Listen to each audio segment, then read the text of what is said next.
Mi nombre es Saúl Montes y espero poderles inquietar, desafiar en esta charla. Cuando Sally me pidió el tema, me puso a mover la cabeza. Me gusta trabajar con hombres, me gusta trabajar con matrimonios, nuestro enfoque es familias. De hecho, estamos en una organización, una asociación civil que se llama el Instituto de Capacitación para la Familia. Y el Señor nos ha permitido conocer diferentes partes de nuestra nación, dando seminarios, conferencias, trabajar en desayunos. Acabamos de terminar un curso de hombría y estamos por iniciar otro curso en el área de la comunicación, el sexo y el dinero. Después les doy un poco más de detalles. Bueno, el tema que me pidieron se llama ¿cómo retomar el liderazgo de la familia? Yo creo que la mayoría de nosotros sabemos de alguna manera que Dios nos ha dado ese llamado y tenemos esa vocación. Pero tal vez una de las frases, pensando en qué frase me gustaría que tal vez se llevaran en esta mañana de esta conferencia. Sé que el Señor les va a hablar de diferentes maneras a lo largo de las diferentes conferencias o talleres. Tus creencias determinan tu conducta. Eso es algo muy importante. En la medida de lo que ustedes creen, eso es lo que va a ir determinando qué es lo que hacen cada día, cómo se relacionan con Dios, cómo se relacionan con su esposa, cómo están educando a sus hijos. Las creencias, lo que nosotros creemos, es lo que va a determinar qué es y cómo hacemos las cosas. Un principio en computadora es basura que entra, basura que sale. Si nosotros estamos inmersos en conductas y en creencias equivocadas, ¿cómo creen que van a ser nuestras conductas? Equivocadas. Entonces, de ahí es de que nosotros necesitamos un reformateo en nuestra manera de pensar. Y desde lo que quiero hablar en esta mañana. La influencia es una de las características que a todo ser humano, pero en particular Dios nos ha dado a los hombres, a los varones en particular.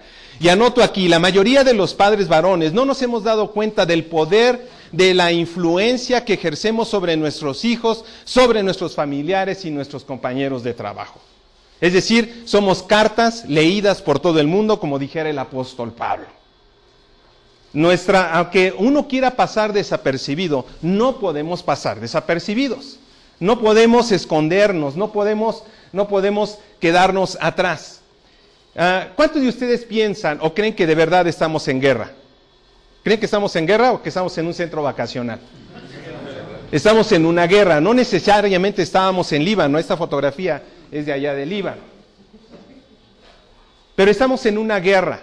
O sea, es cierto, a lo mejor vimos los vándalos de este pasado 2 de octubre, vemos la guerra en Michoacán, pero no nos hemos dado cuenta que estamos inmersos en una guerra donde se están librando eternidades. Una eternidad con Dios o una eternidad sin Dios. Por eso es que es importante ver esto. El enemigo de nuestras almas está interesado en destruir todo aquello que refleje la presencia y el carácter de Dios.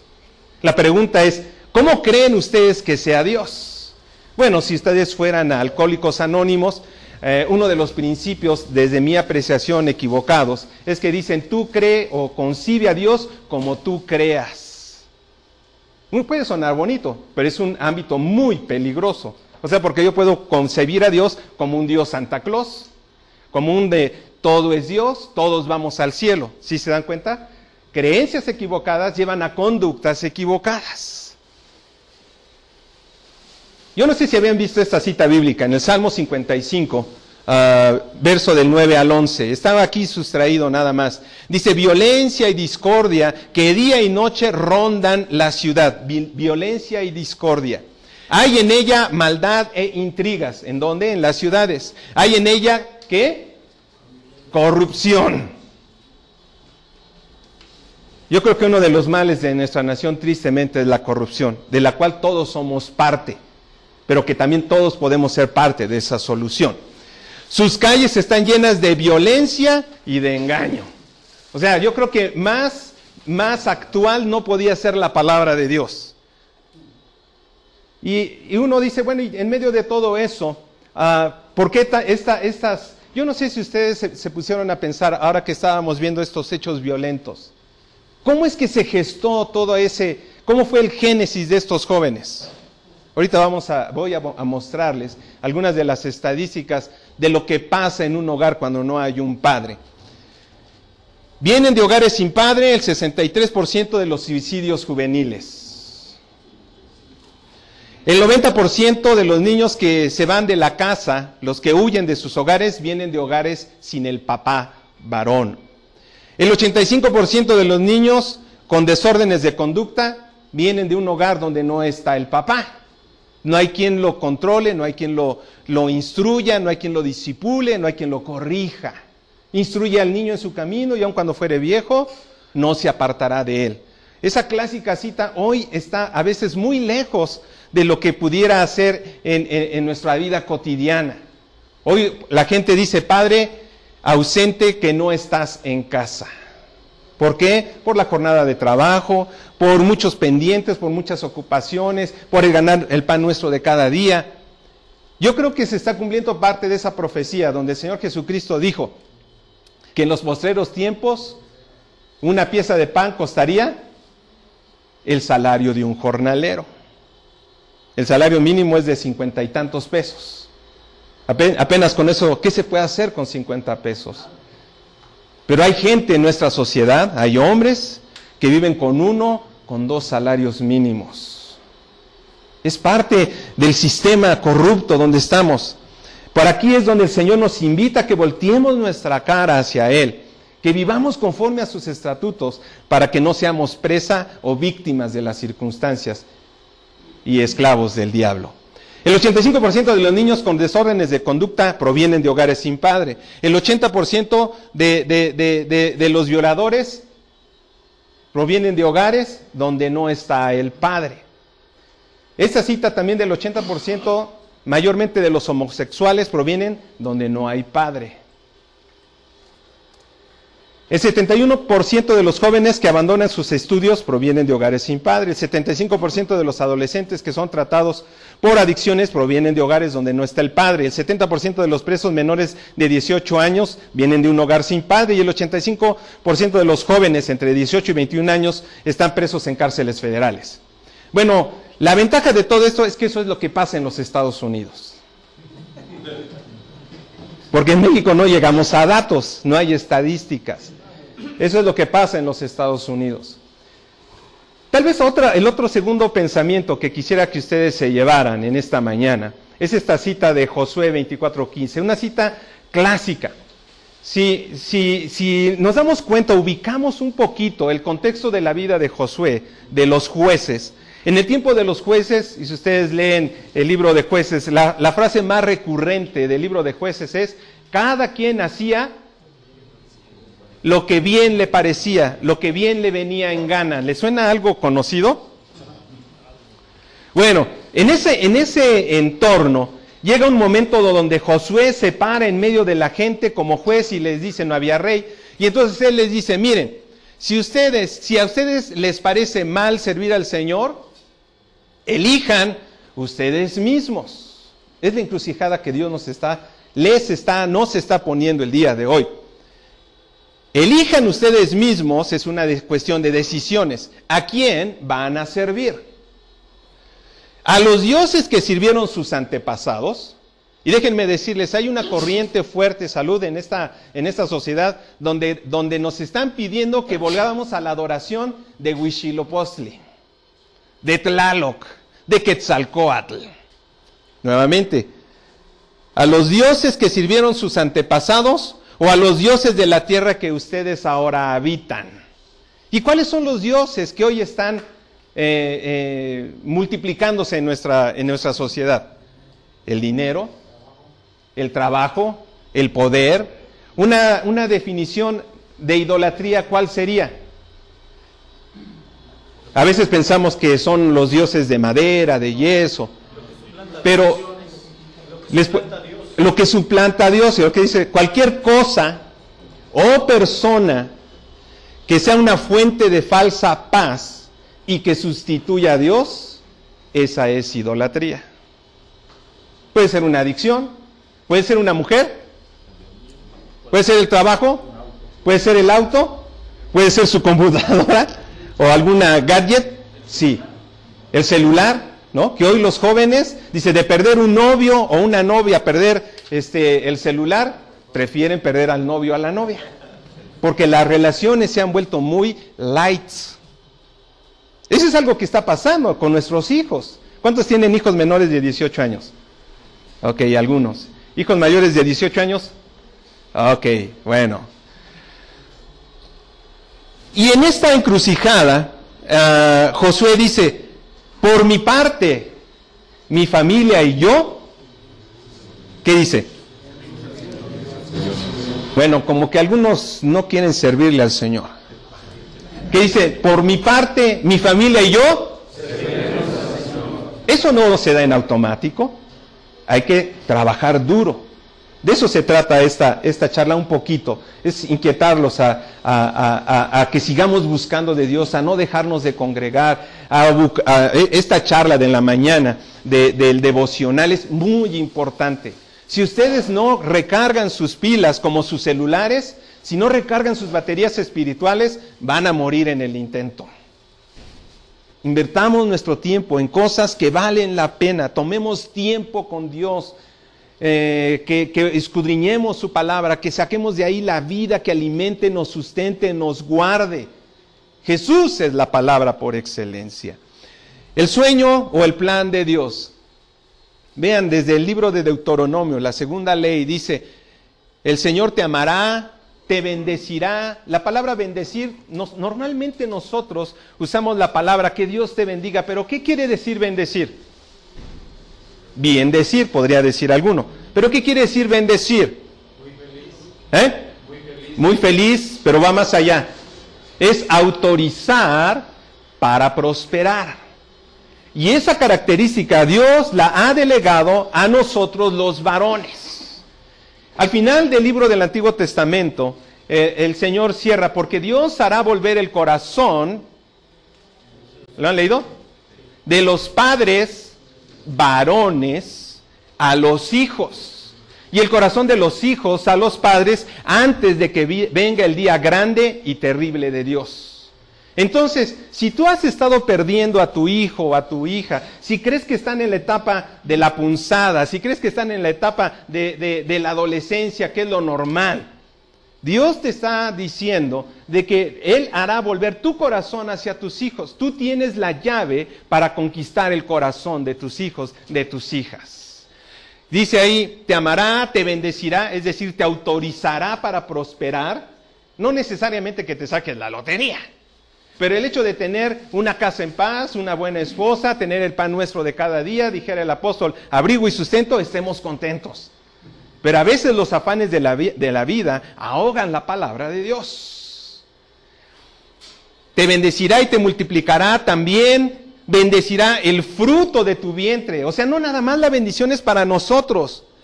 ¿Cuántos ya tienen nietos? Bueno, algunos. Yo todavía no tengo nietos y estamos esperando que el Señor nos bendiga con nietos. Pero el Señor, al verte a ti, al salvarte a ti, está pensando en tus hijos, en los hijos de tus hijos, en los hijos de tus hijos de tus hijos. La visión de Dios es una visión transgeneracional, pero tal parece hoy que mucha gente se ha olvidado de Dios y entonces parece que Dios se ha olvidado de ellos. Pero no es tanto que Dios se haya olvidado de ellos, sino que ellos han tomado el camino más fácil y se han olvidado de la verdad de Dios. Dice, entonces, bendecirá el fruto de tu vientre y el fruto de tu tierra, tu cereal, tu vino nuevo, tu aceite, el aumento de tu ganado y las crías de tu rebaño, en la tierra que Él juró a tus padres que te daría. Hablando en un sentido, nosotros vemos en la Biblia de que el pueblo de Israel había salido de Egipto. Hablando de que el Señor nos rescató también a nosotros de una vana manera de vivir. Y que el Señor les había prometido llevarlos a una tierra prometida, a un Canaán. ¿Sí o no? La pregunta es, ¿habrá un Canaán para nosotros? Uno podría pensar, bueno, es cierto, Dios tiene algo bonito, bello para nosotros cuando muramos, cuando estemos allá en la eternidad. Eso es cierto. Pero también el Canaán para nosotros hoy representa el lugar donde Dios cumple sus promesas. ¿Cómo la ven? ¿Dónde las va a cumplir Dios? ¿Con quién? En primera instancia, en el terreno de mi corazón, de mi vida. ¿Cómo la ven? ¿Me compran la idea? Dios quiere bendecirte en tu Canaán, en ti mismo. ¿Dónde más en tu Canaán? Con tu familia. ¿Dónde más en tu Canaán? En la iglesia donde estás. ¿Dónde más en tu Canaán? En tu ciudad. ¿Dónde más en tu Canaán? En tu nación. Y por último, cuando estemos en la presencia de Dios. ¿Cómo la ven? O sea, es un Dios que incluye muchas áreas de nuestra vida. Y bueno, allí de fondo está puesta un cambio de estafeta. En una carrera de relevos, mayormente la estafeta se pierde precisamente en el cambio. Yo no sé si sepan, pero unas estadísticas que salieron en la revista Apuntes Pastorales, hace ya algunos años, decía que de cada 5 hijos de cristianos, 3 dejan la fe antes de cumplir 18 años. 60%. Es decir, que si tienes 2 hijos, probablemente uno o los 2 no van a querer tener relación con el Señor o van a dejar esa relación del Señor antes de cumplir 18 años. Si tienes 3, 2 probablemente estén enfriados en la fe. Yo les voy a decir que levanten sus manos cuántos de sus hijos están enfriados en la fe. ¿Cuántos de su generación o de nuestra generación que estuvieron con ustedes en la iglesia se han olvidado, se han apartado de Dios? ¿Conocen alguno? Yo sí conozco algunos. Ahora, la pregunta es, ¿qué fue lo que pasó que ellos perdieran la estafeta?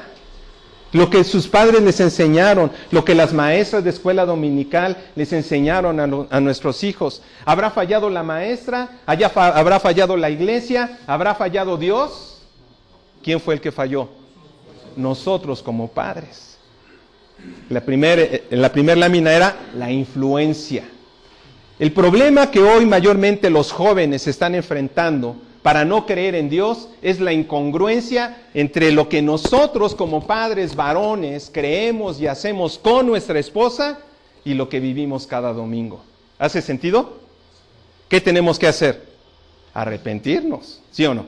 De nuestro mal andar y volvernos ¿a quién? A escuchar, a oír y a hacer los preceptos de Dios. ¿Para qué? Para que no se pierda la estafeta en la siguiente generación. Porque si ellos pierden la estafeta, lo que nosotros podamos consentir con nuestros hijos, ellos después lo van a tener corregido y aumentado. ¿Sí o no? ¿Cómo es que el enemigo está desviándonos como varones de nuestra meta y de nuestro blanco? ¿Qué es lo que hace que nosotros como varones nos olvidemos de los principios de Dios? ¿Cuál es el mecanismo que el diablo utiliza, que el enemigo utiliza? Y es la acechanza. Les decíamos que estábamos en guerra y aquí está un francotirador, ¿no? Y está camuflado, ¿no? Que al buscar fotografías, había unas donde ni se veía el francotirador, ¿no? Ahora, un francotirador tira a matar.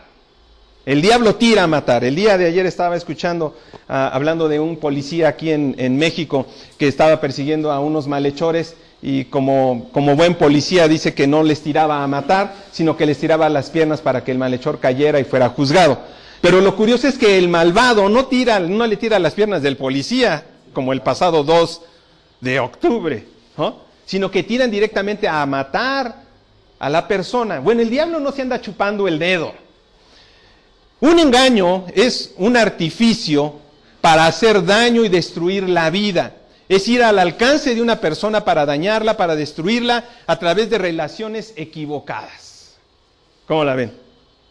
Si tengo una relación equivocada en el trabajo, puede ser con la secretaria o con una vecina. Si tengo relaciones equivocadas, hablando de mi esposa, y tengo una relación donde el dinero, la fama, donde el auto, donde el trabajo pese más, esa es una forma en que el diablo está acechando nuestros pensamientos, nuestras vidas, para sacarnos de nuestro lugar, de nuestro hogar, de nuestra casa, y entonces el diablo puede hacer festín con nuestros hijos. No sé si hace sentido. Dice el Señor Jesucristo, dice, ¿cómo es que un hombre, el hombre fuerte puede ser domado, o atrapado? Primero hay que atarlo. Eso es lo que el diablo hace a nosotros, nos ata de diferentes maneras. Y una de esas maneras son los conceptos equivocados.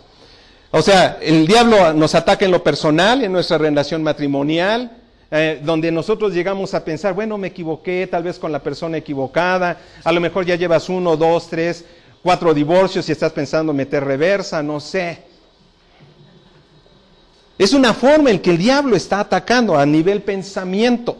Ataca también por medio de nuestra familia y también por nuestro liderazgo. Si hablamos de liderazgo y hablamos de la hombría, que es la charla de esta mañana, dentro de la sociedad existen solamente 3 tipos de hombres. Los machos, ¿no? Golpeadores, salvajes, musculosos, que se acuestan con un montón de mujeres, etcétera. Esa es una categoría. Existen también los gays, ¿sí? Y esta fotografía es de un monumento, de una foto clásica de la Segunda Guerra Mundial, cuando el ejército norteamericano invadió Iwo Jima y ellos levantaron la bandera norteamericana. Yo no sé si ustedes sabían, pero hay una agenda homosexual que se está implantando en todos lados. Por todos lados es bien aceptada, menos por el Dios de la Biblia. Y bueno, sobre esto habría que hablar todo un seminario, todo un tema acerca de estas características que hoy están sucediendo. Pero para que se den cuenta, dentro de la comunidad lésbico-gay, ellos han ganado el derecho de que no haya ninguna película, sea de Walt Disney, donde no haya un personaje con preferencias sexuales diferentes. Ellos tienen el derecho. Vean las películas. Yo no sé cuántos cinéfilos hay aquí, pero no hay película a partir de, 1970, donde se constituyó en ley, donde no haya un personaje, donde alguna característica de la comunidad lésbico-gay tenga que aparecer. En los programas de televisión ya se hace normal, es el pan nuestro de cada día. Estaba platicando con algunos otros líderes y pastores y me dice, oye Saúl, dice, esto se está convirtiendo como en una enfermedad, casi en una plaga. A lo mejor algunos de tus hijos, de tus hijas están dentro de este ámbito. Y el punto es, ¿qué vamos a hacer? ¿Habrá alguna respuesta de Dios para ello? Y yo les quiero decir sí. Y está en tus manos. Tenemos que creerle a Dios. La tercera categoría de los hombres en la sociedad son aquellos que son unos pusilánimes. O como dicen algunos, son unos mandilones. Y no hay una hombría verdadera. Va a decir, bueno, ¿y en qué? ¿Cuál sería la definición de hombría? Ser hombre no es cuando dejo lo femenino. Porque bueno, ahora hay muchas características tal vez femeninas dentro de algunos de los hombres. Sino cuando dejo las cosas de niño. Si quieres ser hombre, tienes que dejar de ser niño. ¿Cuáles son las características de un niño? ¿Alguien tiene niños de 2 años? ¿O nietos de 2 años? Ok. ¿Cuáles son las características de los niños de 2 a 5 años? Ok, son berrinchudos. ¿Qué más? ¿Como el papá o la mamá? Como la mamá. Eso, bien contestado. Buscan la manipulación, quieren algo y patalean, berrean, les dan ataques, compulsiones. Conocíamos a un niño que le decía a su papá, papá, dame un dute o me muero, ¿no? Y entonces empezaba ahí a convulsionar y el abuelo llegaba, le soplaba, hacía tangos y todo, y entonces ya el niño volvía en sí, ¿y qué creen que ganaba? Su dulce. Bueno, hoy hay hombres o hay niños en estuche de 20, 30, 40 años. Una frase que dicen las norteamericanas, dice, ¿cuál es la diferencia de un niño y de un hombre? ¿No? Y ellas dicen, pues el precio de sus juguetes. Hot Wheels y después Ferraris, ¿no? Juguetes de plástico, ¿no? Y después sus Craftsman. el precio de sus juguetes. Entonces, dejar de ser niño es madurar, es asumir nuestra responsabilidad. Me gusta esta palabra en inglés porque es responsibility, ¿no? Y no es porque les presuma mi inglés, pero responsabilidad es responder con habilidad. ¿Cómo la ven? Ahora, la pregunta es, ¿dónde se adquieren las habilidades? ¿Se nacen con ellas? Se adquieren. ¿De quién? Mayormente de los padres. Si nuestros padres no nos enseñaron responsabilidad, ¿cómo creen que vamos a ser hoy como padres? Pues valientes padres, ¿no? ¿Sí o no? Porque el sistema nos ha envuelto y nos hemos olvidado de Dios. ¿Sí hace sentido? Hombría es y semejanza a Cristo, ¿qué creen? Son sinónimos. Si de verdad nosotros deseamos recuperar ese liderazgo, si deseamos recuperar esa hombría porque están muy relacionadas, tenemos que ser como Cristo. Vean lo que hizo Cristo, cómo habló Cristo, cómo habló el Señor Jesús, cómo se relacionó, cómo se apartó, cómo buscó a Dios. No hacía lo que él le venía en gana, sino lo que el Padre le había mandado hacer. ¿Sí? ¿Cuántos han leído los evangelios? A ver, levanten sus manos. ¿Sí han leído los evangelios? Y si no has leído un evangelio, no te lo pierdas. Puedes empezar como devocional. ¿Cuántos capítulos tiene el libro de Marcos? 16. O sea que tal vez si lo lees, en un mes te lo echaste ya 2 veces. Pero no lo leas nada más como una caricatura, como un cuento, sino en este devocional de Dios, de buscar una palabra de Dios ahí. Jesús y Nicodemo. Conceptos equivocados conducen a conductas equivocadas. En esa ocasión, Jesús le estaba hablando a Nicodemo y le dijo, te es necesario nacer de nuevo. Y bueno, todo esto es toda una historia muy interesante.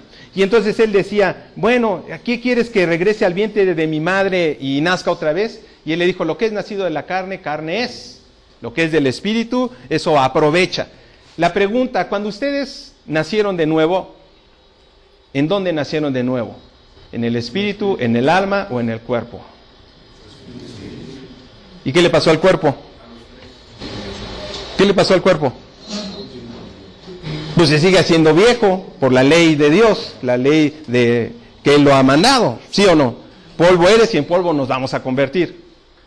Sin embargo, el cuerpo va a seguir lo que manda la carne, la mente o lo que manda el espíritu. Ok, nacimos de nuevo en el espíritu. La carne sigue siendo igual. ¿Y el alma?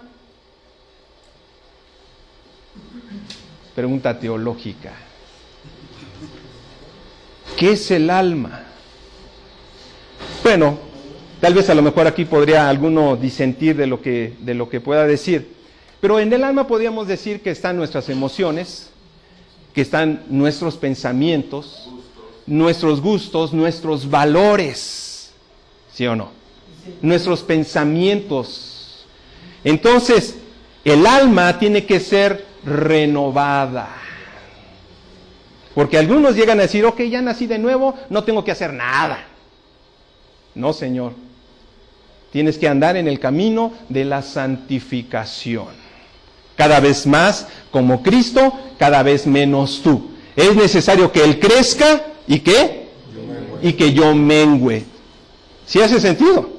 Por eso es conceptos equivocados, aunque hayas nacido de nuevo, si tú sigues teniendo conceptos equivocados de lo que es la hombría, de lo que es la paternidad, de lo que es ser un hijo de Dios, te va a llevar a ¿qué? Conductas equivocadas. Y como dijeran algunos, por eso vuelve el burro al maíz, ¿no? Pero si empezamos a renovar nuestra mente, a no conformarnos con los estándares de esta sociedad, nuestra manera de vivir y de relacionarnos va a cambiar. ¿Sí? Bueno. El problema que encontramos es que desde muy pequeños nuestro corazón ha sido impactado, nuestro pensamiento. Dice, a través de las palabras, de las actitudes, de las acciones, que en un momento se convierten en misiles destructivos que impactan nuestro corazón, devastándolo, endureciendo nuestra afectividad. Bueno, hay frases como esa de que dicen que el hombre no llora, pero a veces es por conceptos equivocados. ¿Cuántos de ustedes no le han llorado a Dios? Yo sí. Yo antes no le lloraba. Pero Dios ha enternecido mi corazón, ha quitado ese corazón de piedra, como dice Jeremías, y me ha dado un corazón de carne, sensible a la palabra de Dios. ¿Cuántos de ustedes no se duelen por lo que están haciendo sus hijos? Si ustedes no se duelen por lo que están pasando a sus hijos, o a los hijos de su vecino, o a los hijos de un hermano en la comunidad, Dios necesita enternecernos. Dios está buscando hombres valientes hoy que peleen por sus familias, que peleen por su iglesia, que peleen por su sociedad. El mal ha crecido en la medida que el bien lo ha dejado crecer. Hay muchos malos que están gobernando y esos lugares no son para ellos, sino que han sido para nosotros los que amamos y hemos buscado a Dios. Pero estamos ahí escondidos porque el diablo nos ha espantado. Es tiempo de que nos levantemos como una generación de Josué, una generación como Moisés, una generación como Isaac, hombres que puedan bendecir a sus hijos, a sus hijas, y no las demos a cualquier persona. El resultado es el fuego amigo, porque escuchamos palabras de nuestros padres: eres un tonto, no sirves para nada, mira, tantas frases que nos puedan decir. Pero además de eso, nuestros padres. Además de eso, nuestros maestros. Además de eso, nuestra linda y querida esposa. Que a veces se prestan para ser boca del diablo. Y que llenan nuestra mente y que provocan en nuestro corazón dureza, retraimiento del corazón. Nos prohíben al silencio, ¿no? A veces el silencio es bueno, pero a veces el silencio mata. Peor que el odio es la indiferencia. Si no, pregúntenle a una mujer. La indolencia nos lleva a la evasión, a la desconfianza, a prejuicios, a temores, a suposiciones. Bueno, porque soy hombre, no debo hacer esto. Porque soy cristiano, debo hacer aquello. Y entonces estamos inmersos en una cultura de mucha prohibición. Hoy muchos de los hombres no quieren ser cristianos porque dicen: bueno, es que tú vas a la iglesia y ahí te prohíben muchas cosas. Y yo les digo: no, Dios no prohíbe. Hoy lo que hacemos, ¿por qué lo hacemos? ¿Porque nos ve el pastor? Lo que han dejado de hacer, ¿por qué lo hacen? Si han dejado de fumar, o si han dejado de tomar, o si han dejado de maldecir, ¿por qué lo hacen? O si están fieles con una misma esposa, ¿por qué lo hacen? Como cristianos. ¿Por estar bien? ¿Con quién? Con Dios. Yo les diría que más que estar bien con Dios es porque amo a Dios. Que todo lo que ustedes puedan hacer, lo puedan hacer por amor a Dios. Por amor a Dios. ¿Sí? Ahora, si somos líderes, bueno, a veces uno dice: es que estar en esta posición de liderazgo, pues, si hay aquí algún líder o pastor, o son amigos de algunos pastores, acérquense a ellos como amigos. No los juzguen, no los critiquen, ámenlos. Porque conforme vas subiendo en la escala, en el escalafón de liderazgo, cada vez estás más solo. Y cuando estás solo, hay una probabilidad de caída, de tropiezo. Y ahí es donde se necesita un amigo. Cada uno de nosotros como hombres necesitamos un Pablo. Es decir, alguien que mentoree nuestra vida, que nos enseñe. Cada uno de nosotros como hombres necesitamos un Silas, alguien de nuestra rodada, de nuestro vuelo, alguien que sea un amigo de verdad, que nos acompañe en las buenas y en las malas, alguien a quien nosotros podamos correr y comentarles tal vez algunas de nuestras cosas y que sea discreto, como cualidad de carácter. Pero también necesitamos a un Marcos, a alguien que estemos discipulando. Si tú como varón no tienes un Pablo, no tienes un Silas y no tienes un Marcos, tu vida está siendo infructuosa y vas a perder la pista. ¿Quién te disipula? ¿A quién disipulas? ¿A quién tienes de amigo? Llévate esa pregunta, y si no lo tienes, si alguien dice: bueno, es que no hay ya a quién quiera ser amigo conmigo. Para tener un amigo, ¿qué necesitas hacer? De acuerdo a la Biblia, mostrarte amigo. ¿Va? ¿A quién pedimos ayuda? Dice, malditos son los que ponen su confianza o su creencia en simples seres humanos. A veces confiamos en la compañía, confiamos en donde estamos. Conocíamos a un cristiano que había dado toda su vida por la compañía, y 3 meses antes de su jubilación, la compañía le jugó una trastada, y entonces lo juzgaron de robo y no sé cuántas cosas, y entonces se fueron al careo, no le dieron su jubilación, estaban ahí en la Secretaría del Trabajo, y el abogado de la compañía le dijo, mira, sabemos que tienes una casa aquí, sabemos que tienes un carro, sabemos esto, sabemos aquello. Acepta lo que te damos, porque si no, hasta lo que tienes lo vas a perder. ¿Cómo creen que paga el mundo y el diablo? Así y peor. No con esto les estoy diciendo que no sean fieles a su trabajo ni que sean los mejores, sino que su confianza no esté en su sistema de jubilación, ni su confianza no esté en las horas extras, ni que su confianza esté en su faraón, sino en Dios. ¿Sí me explico? En simples seres humanos, hablando, dice, malditos los que ponen su confianza en simples seres humanos, sean padres, sean cónyuges, o seamos nosotros mismos. Porque cuando ponemos nuestra confianza en nosotros mismos, nos convertimos en ególatras. Y esa es una variación de la idolatría. ¿Sí o no? En lugar de buscar a Dios, buscamos a nosotros mismos, que se apoyan en la fuerza humana, en su muro de autodefensa, de su justificación, y apartan el corazón de Dios porque confían en lo que hacen y no en lo que Dios manda. Nuestra guerra. Me gustó esa lámina. Es cierto que dentro de la vida de la iglesia hay diferentes corrientes. No quiere decir que el diablo no exista, sí existe. Pero lo que les quiero compartir en esta mañana, y es algo que me gustaría que lo meditaran, dice, usamos las armas poderosas de Dios, no las del mundo. La pregunta sería, ¿cuáles son las armas de Dios? Bueno, es la alabanza, la oración, la gratitud, entre otras. Para derribar las fortalezas, ¿qué dice ahí? Del razonamiento humano. Qué interesante. Es decir, el diablo está maquinando sistemas de pensamiento que atan al hombre. Bueno, al varón, para que no sea un hombre. Y para destruir argumentos falsos.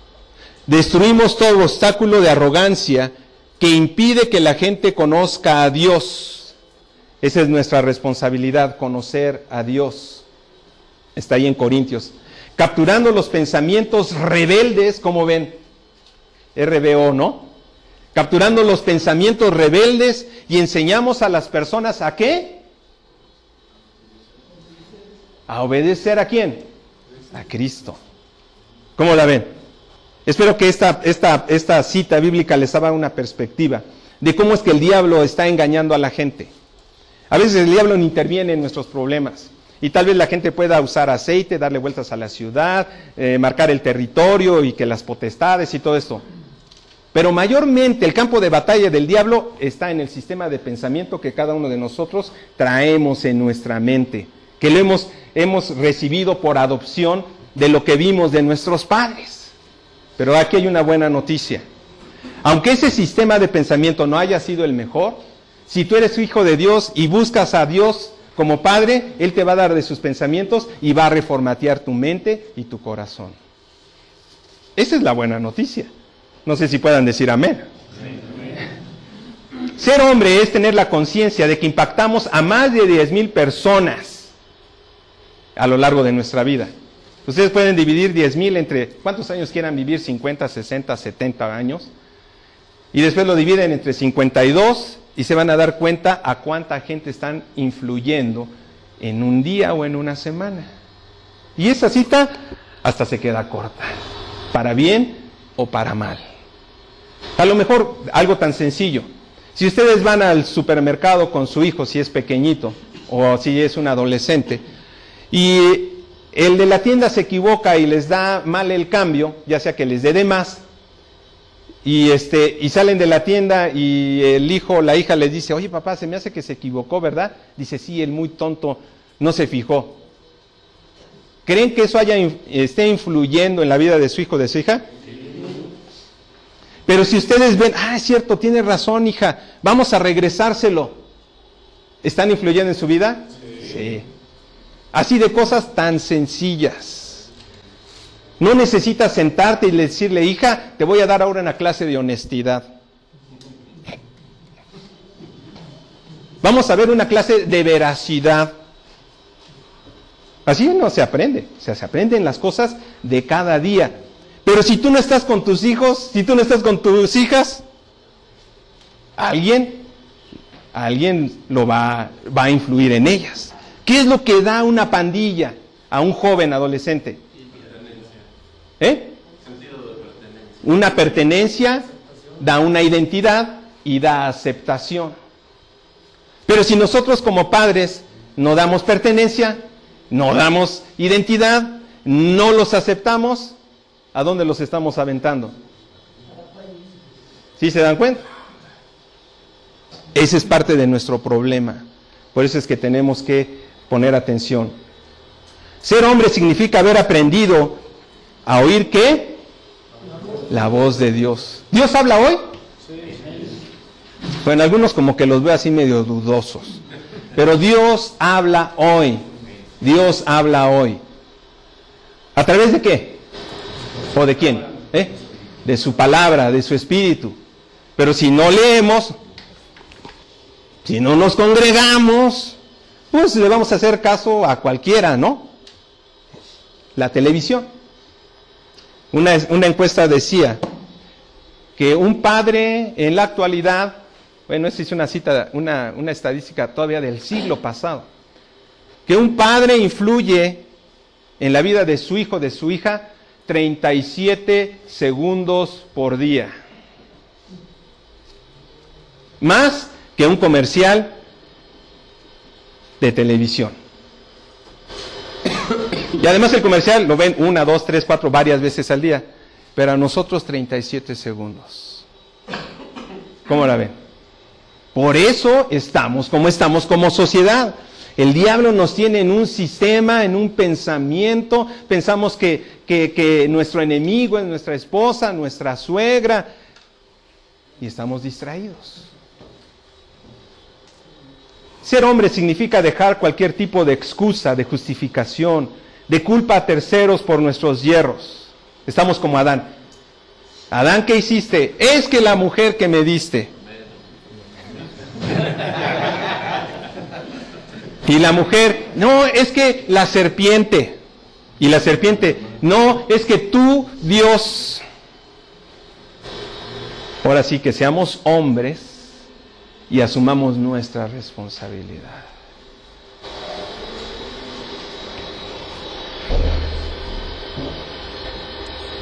Ser hombre, me gusta esta frase, ha estado haciendo mella en mi corazón, y si hablamos de cómo retomar el liderazgo en la familia, es volver en sí. Algunos vuelven en no. Pero el volver en sí es como cuando estás en una pelea de box y te dan un knockout y quedas ahí anestesiado, ¿no? El diablo así tiene a mucha gente, hombres y mujeres en esta sociedad, como el hijo pródigo. Pero llega un momento donde el hijo se levanta, dice que volviendo en sí, es decir, despertó, recuperó la razón, se dio cuenta de su posición, dónde estaba y qué estaba haciendo. Y entonces se levantó. Y entonces volteó hacia el cielo y dijo, Señor, he pecado contra ti. Por tanto me levantaré e iré a la casa de mi Padre. Ahí está.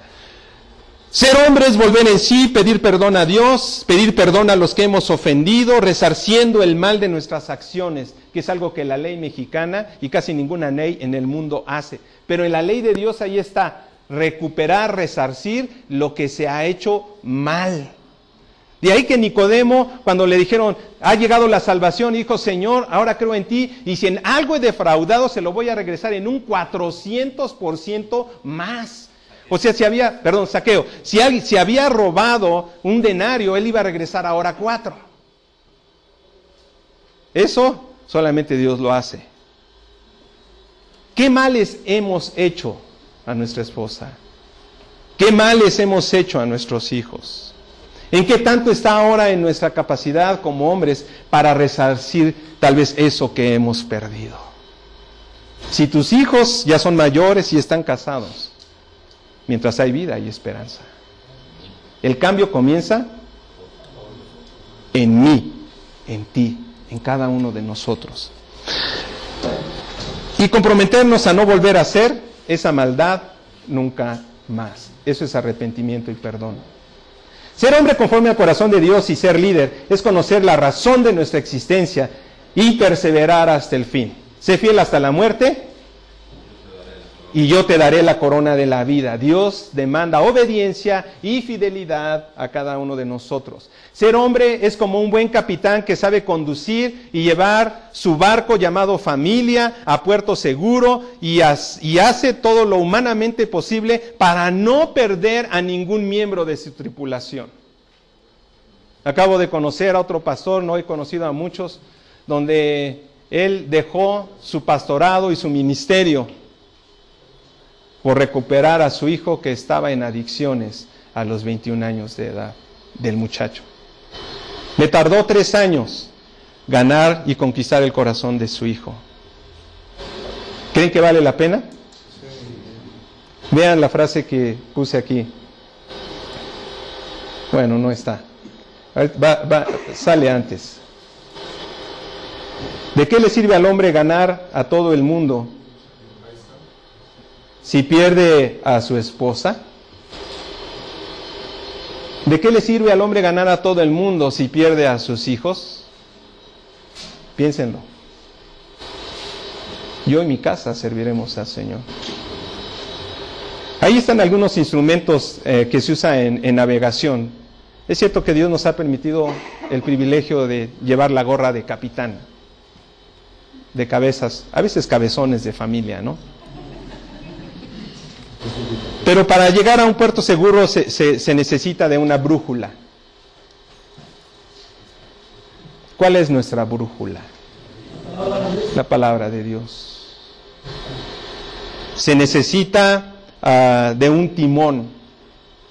La pregunta es, después de esta charla o de este día que vamos a tener aquí juntos, y después de escuchar los sermones de tu pastor cada domingo, ¿qué es lo que haces al día siguiente?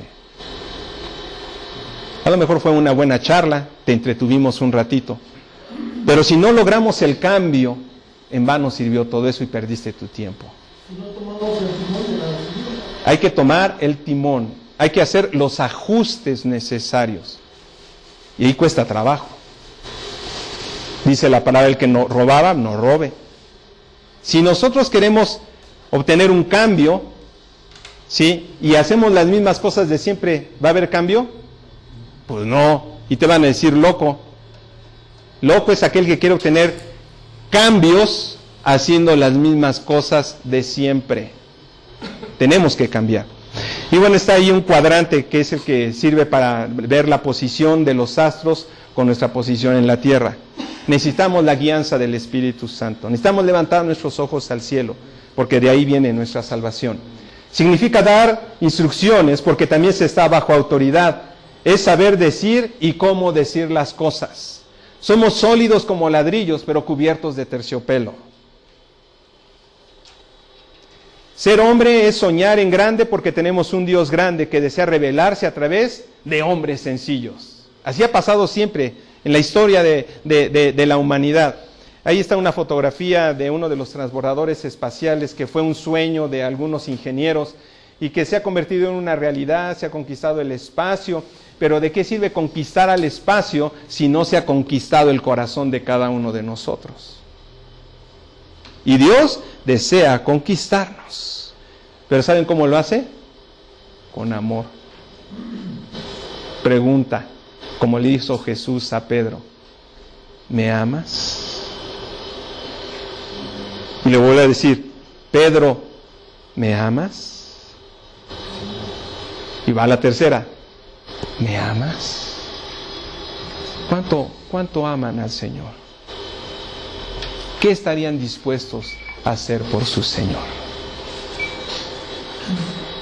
Es mejor tener un buen hombre, dormir en paz y deleitarse con la mujer de nuestra juventud y la madre de nuestros hijos que haber acumulado riqueza en la sociedad.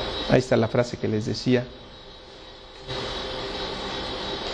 El éxito o el fracaso de nuestras creencias, valores y filosofía de la vida, irrefutablemente lo veremos cuando nuestros hijos estén educando a sus propios hijos.